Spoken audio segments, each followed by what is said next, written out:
అలాగే నీకు కావాల్సింది రక్త పిశాచి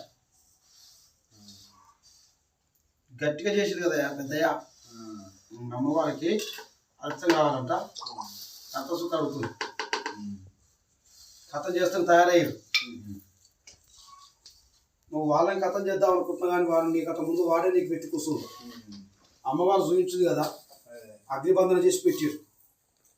అగ్నిబంధన అంటే అమ్మవారు చూపించింది మన కళ్ళ ముగట్టి బాగున కొబ్బరికాయ పండిపోయి అంటే నీ తల కూడా అట్లా అవుతుందని చెప్పండి. వాళ్ళు ప్రయోగం చేసి నీ భూమిని ఆక్రమించుకునే వాళ్ళు పాలి వాళ్ళు దగ్గర వాళ్ళు కానీ నీ భూమిని కథం చేసి వారి భూమిని ఆక్రమించుకుందామని ఉపాయం చేస్తారు. పుత్ర సంతానం లేదు, నీకు స్త్రీ సంతానం ఉంది, అంత బాలలే, పురుషులు లేరు. వానికి ఎందుకని చెప్పిన కక్ష పట్టిరు, అగ్నిబంధన చేసిరు, రక్త పిశాచిని పంపించారు. దాన్ని తిప్పి కొట్టి చేయాలి అంటే మహాకాళ శక్తి యోగం చేయాలి.